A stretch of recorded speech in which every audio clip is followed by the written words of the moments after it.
So I'd figured I would make a video in regards to what I would go about heading out on a squirrel hunting trip, which I plan on doing tomorrow morning. Now, first thing I did was check the weather. It's supposed to be clear, not supposed to have any rain, supposed to be a sunny day tomorrow, a high of 85, so not really hot. Should be good, weather-wise.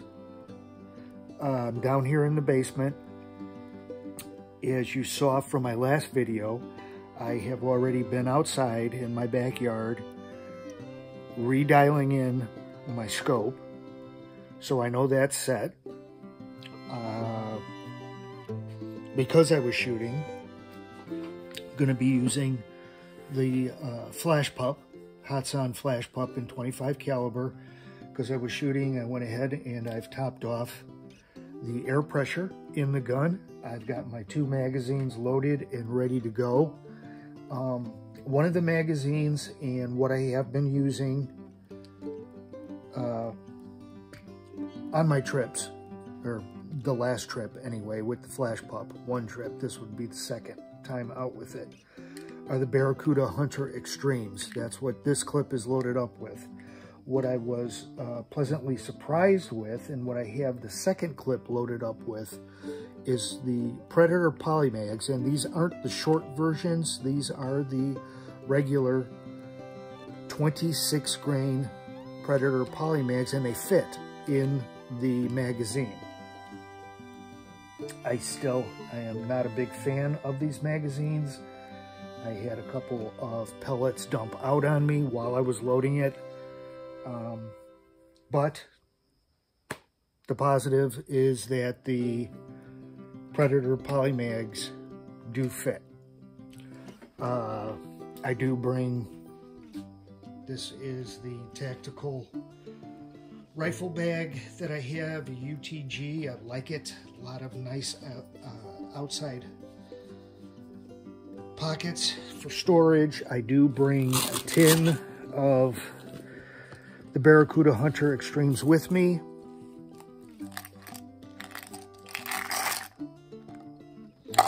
I do bring a tin, or I have a tin, to bring with me of the Predator Polymags. Now these don't have a screw on top, so I've got some wrap tape around it to keep it closed. But those are the Predator Polymags.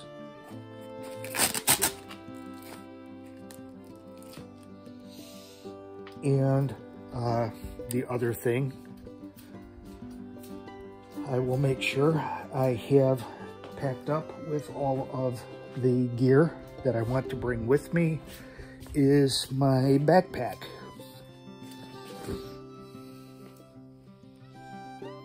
So, my preparation is pretty much ready. So, and we'll cut back in with tomorrow morning. And I'm just hoping it can be a productive trip. So, we'll be back.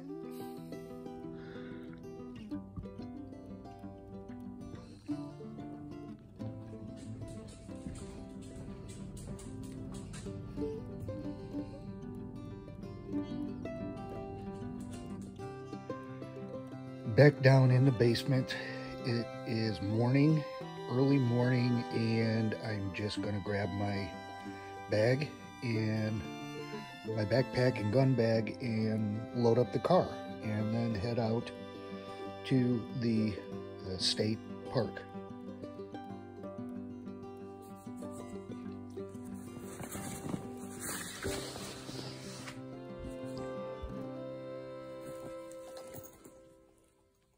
So I'm in the car, I'm just about to head out. and one of the things I wanted to point out was it is really a nice, cool morning. It's 55 degrees, although I was up drinking my coffee prior to 6 a.m. It's about 6:30 right now, actually 6:50. Sunrise was at 6:38, and one of the things I have changed is my desire to be out at the state land, walking to my spot at sunrise. From experience, what I've noticed is there's normally 1 or 2 cars already there by the time I get there. But the squirrel activity seems to be very much like human activity. You may have squirrels out that early, but the vast majority of activity I've noticed when I'm out there is later, after the sun has gotten up, even with the mid tree level. I'm sure the squirrels would rather be out foraging when it's warmed up a little bit. The weather this Saturday is a little bit different as far as being cooler than it has been in the previous Saturdays I've gone out.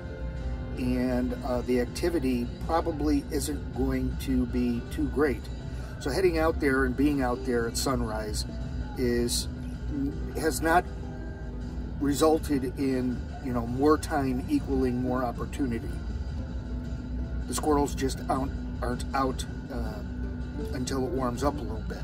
So I've waited a little bit, had a lot of coffee, and got the car loaded up, and I'm heading out now.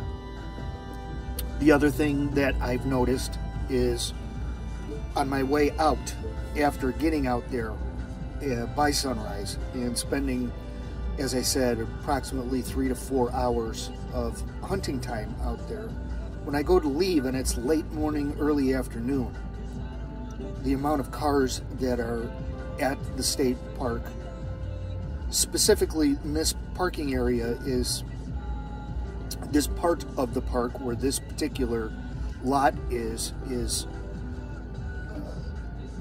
specifically designated as the area of the park where hunting is allowed. So as far as the season goes right now, it's pretty much only open for squirrel hunting.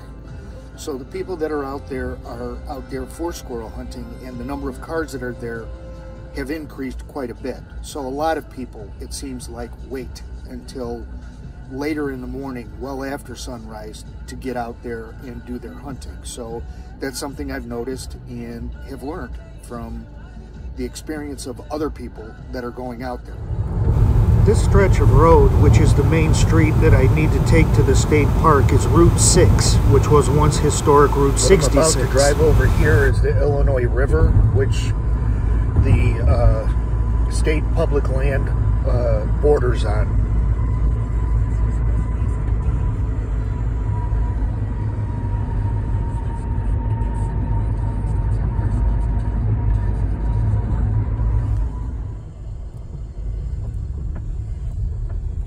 So I'm here, I just parked, and I thought I would do some of my talking here in the car, since I have come across very, very close to the entranceway, people hunting. There are some nice nut-bearing trees close to the entrance, so I'm going to do some talking here so I don't do any disturbing of anyone who might be doing some squirrel hunting already close to the entrance. But number one, minimize what you're going to carry. Take only the equipment you know you're going to be using. I bring binoculars, I bring my call with me, I bring my phone, although obviously you want to silence that. My gun itself, I don't need the lens caps for the scope. I will take those off. I certainly obviously don't need the bipod, so that's already been removed and left at home. Make the gun as light as possible. Make what you're carrying in and out as light as possible. And for the equipment that I don't necessarily know whether or not I'm going to be using, I normally wear a very lightweight, small set of binoculars. I do have a backup set of binoculars as well that I keep in my pack. I keep some game shears in my pack in case I'm going to, if I have the opportunity to dress anything prior to getting home. I will do that, although those could be left in the car. Extra pellets, those are the types of things I will carry with me in my backpack. If you've got a nice chest pack or backpack, for things you don't necessarily know you're going to need, but definitely want to have, it's always good to go ahead and bring those, but have a nice way of carrying them, and that isn't going to be burdensome. Hunting pants have nice large side pockets. Utilize them. You know, I use them for carrying the call and also a rangefinder. So that's it. I'm going to unpack and start trekking in.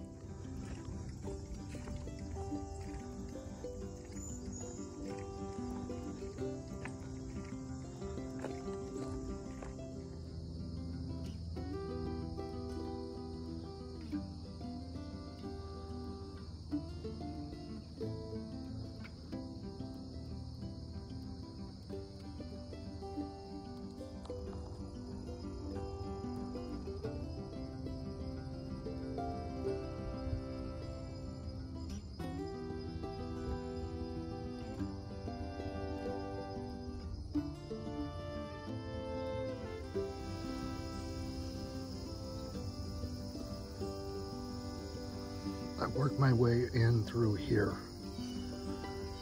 much farther back.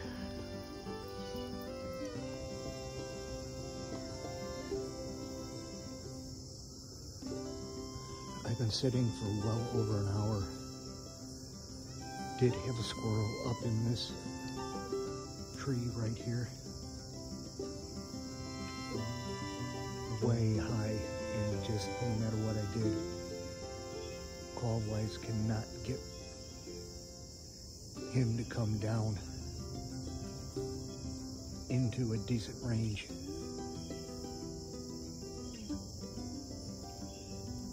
I don't know if I should continue to sit or move.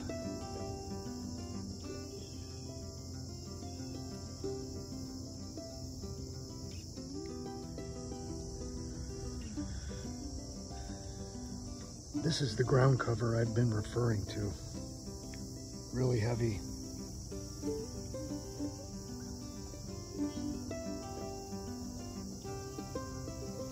Making your way through this without making noise, with fallen trees and branches underneath all this overgrowth, is really hard to do. So it's getting into a spot and then being very patient, giving it a lot of time, because obviously there's a lot of noise made getting to whatever spot you're trying to get to.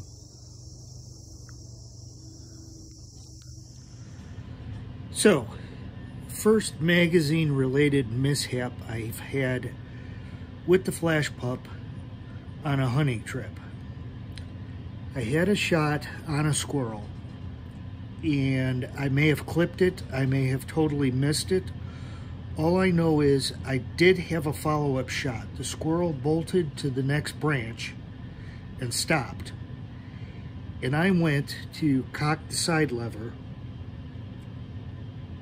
and with it pulled back, what happened was the magazine, which happens to be very loose-fitting and sloppy, slid over to the right and out just enough so that when I went to close the side lever, it wouldn't load the next pellet. It jammed. Squirrel took off at that point. I was able to pull the side lever back again and push this back in where it should be seated, and then it closed and loaded up the next pellet. So a follow-up shot was missed, and once again, as I've already reiterated many times, not a big fan of these pellet magazines. So certainly not the reason for me not getting the squirrel, but it certainly didn't help. So the end result for that particular Saturday that I went out was not getting any squirrel. I did have a follow-up shot, or what I thought was going to be a follow-up shot, when I had the jam happen on the flash pup. Now today I went out again, same routine that I followed that I've already videotaped, and I had a much more successful hunt. And let me show you the little bit of video clips that I have of what happened today with the flash pup without any issues and with a clean follow-up shot, which is what happened to be the kill shot. Just got one.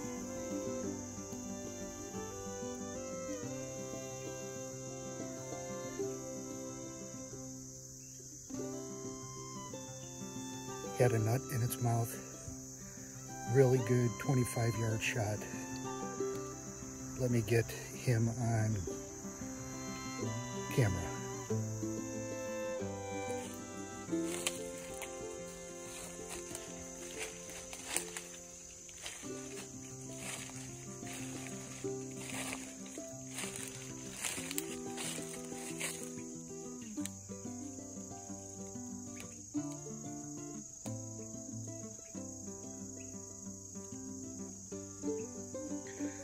No, there was a lot of blood.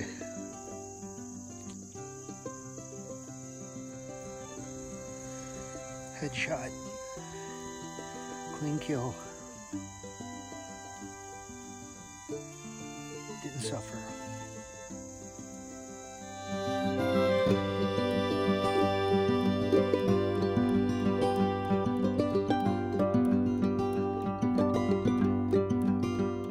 So, all in all, it turned out to be a great day.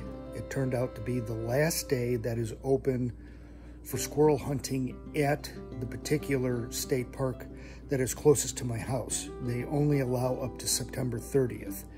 Squirrel hunting season statewide is open from August 1st to February 15th. So I will have to find some other state land if that's how I'm going to go about doing my squirrel hunting. In the meantime,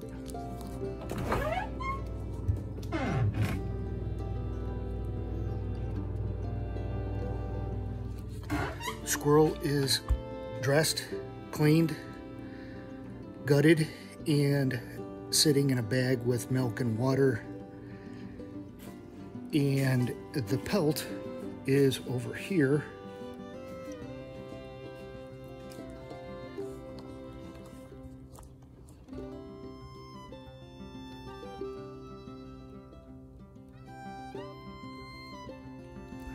I have that stretching out and have tanning powder on it, which that will have to sit for about 5 days.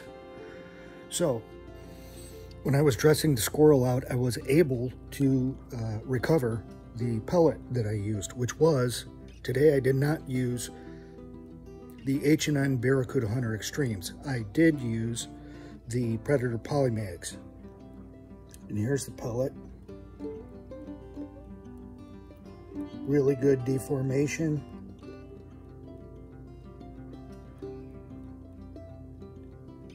Didn't penetrate really far, but obviously opened a very large wound channel because of the deformation.